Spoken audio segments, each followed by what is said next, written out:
Good morning. Good morning.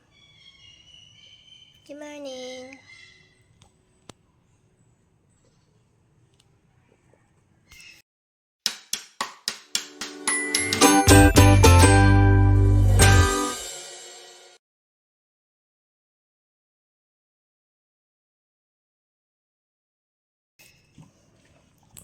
And so, tignan natin yung cage. Ito yung kinabukasan after nung ating paglalaba.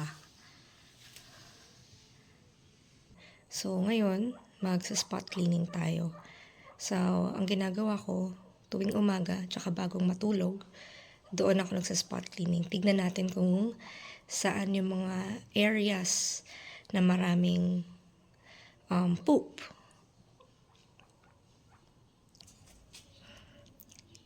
Hi.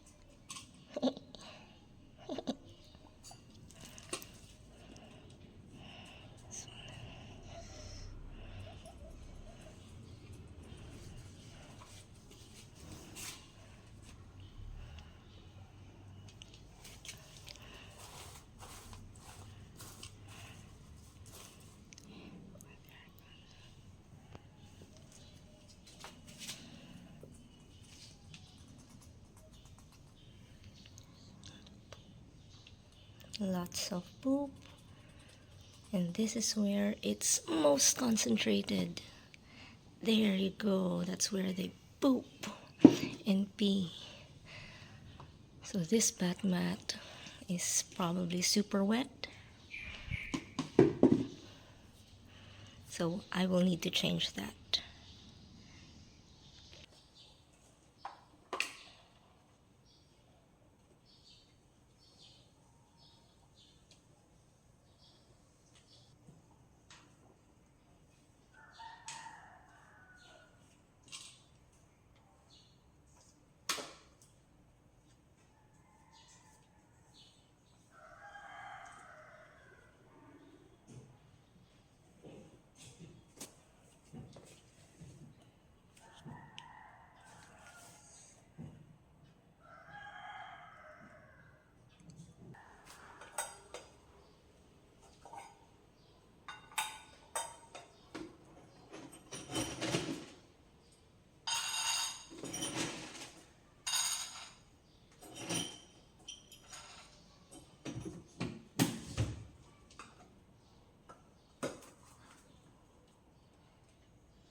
So Cotton and Lopi are actually very clean guinea pigs.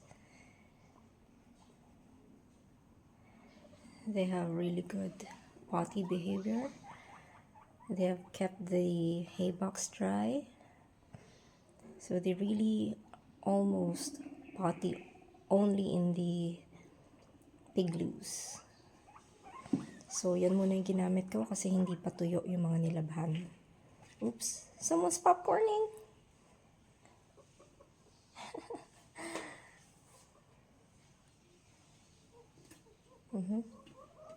Oops.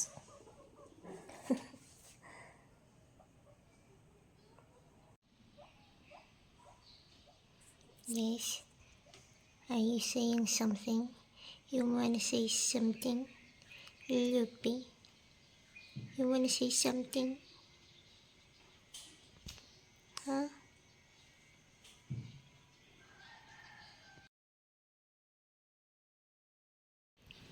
Hi, good morning.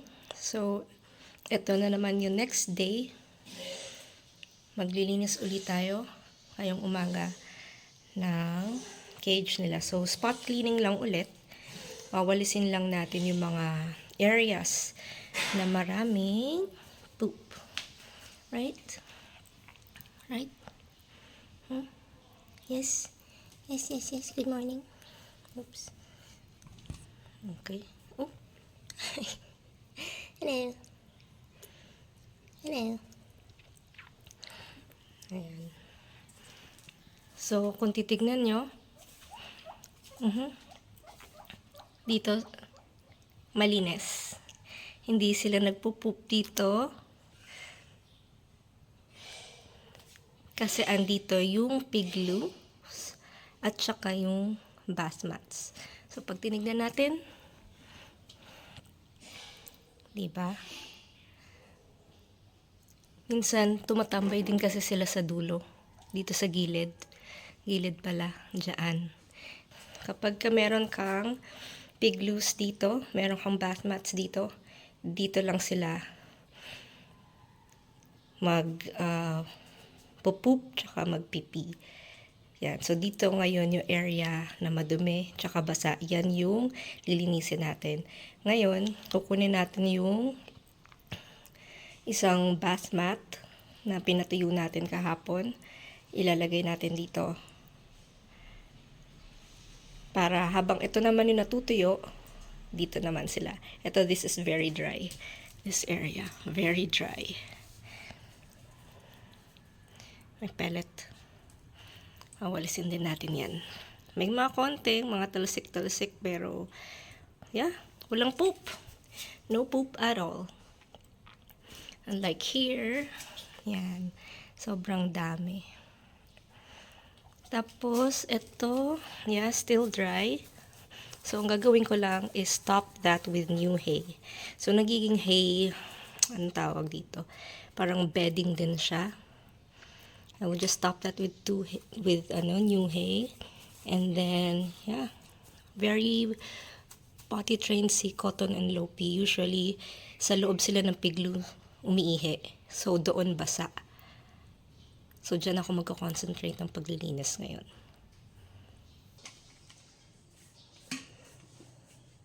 Pag ganito pala ang spot cleaning, hindi ko na sila pinapaalis. Inahayaan ko lang silang andyan para masanay dun sa akin. So, I just want to show you guys how dry and clean these are. So, ito yung ginamit natin kahapon na bath mats. Ito yung pang-catch ng water. Malinis pa siya. Usually, hanggang dalawang gamit ko ginagamit yung mga bath mats. So, ito ginamit natin. Hindi ko pa nilaban. Pinatuyo ko lang sa araw. And yeah, it's so clean. May poop na na-stuck, but yeah, still clean.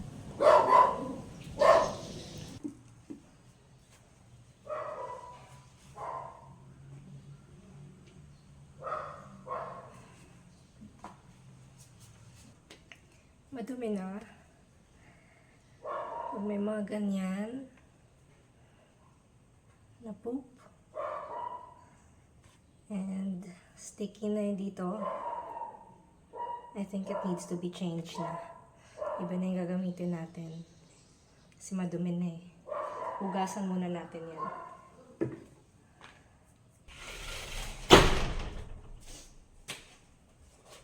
We have new ones. These are clean. Binrush ko yan. So, ito yung gagamitin natin ngayon. So, it's good that you have extra Heidi's so that when you're cleaning and drying the others, may pamalit kayo.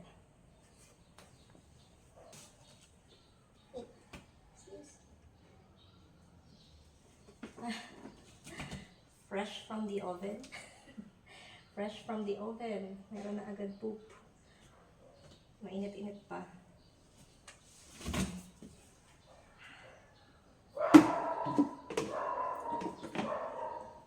So I just want to say also that it's very important to keep your brush and dustpan clean.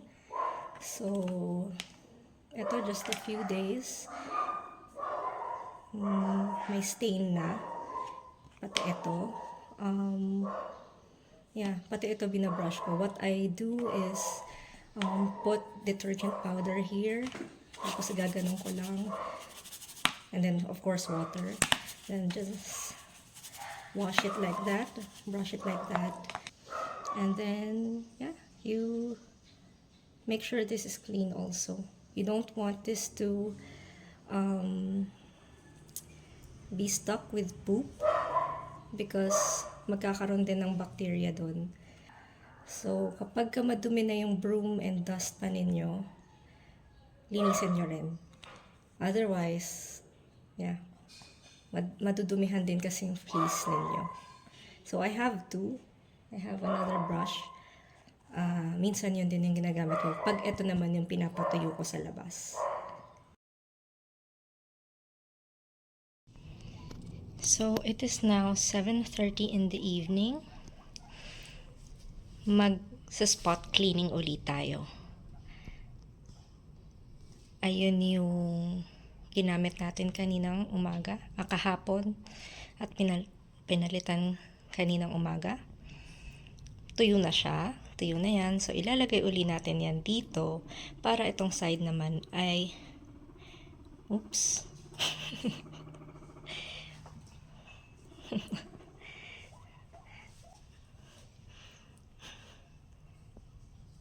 Yeah, that's normal among boars.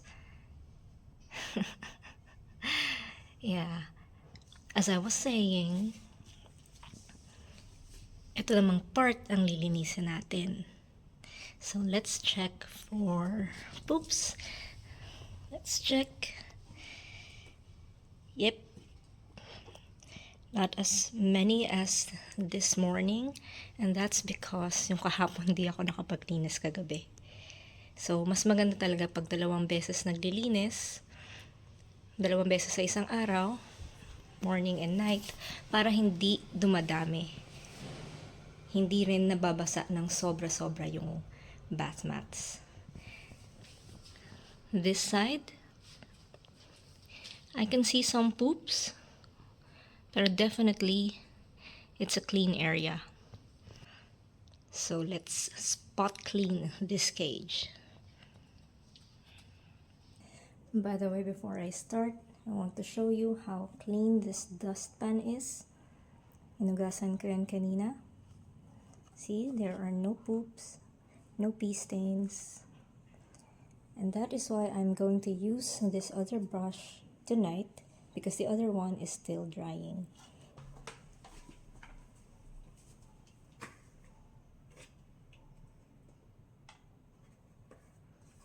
Still clean. Still clean.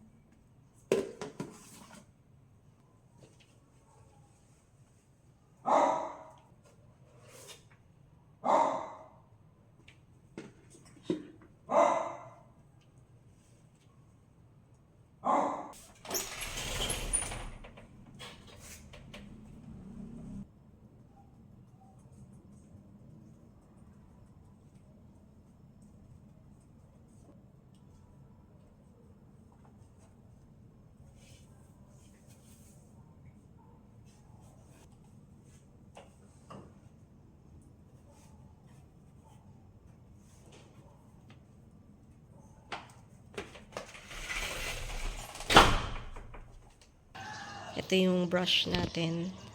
Oops. Ano ba may ilaw? Focus! Ayan. Malinis. Walang stains and poop sa baba. Nahanap nila yung tubig nila. So, we've refilled their bottles. As you can see, it's very clean. Tip, change the water every day. Huwag nyo i-refill lang. Kasi minsan, pag umiinom yung mga guinea pigs, may mga debris na minsan umaakyat. And pag hindi nyo nililinis yun, hindi nyo siya na-shake out, ayun, doon nag-start yung magkakaroon ng mga lumot-lumot sa loob. Maybe in another video, I'll show you how to clean them off kapag nagkaroon na ng lumot yung inyong water bottle. Yeah, I'll show you that in another video. Oops, what's happening?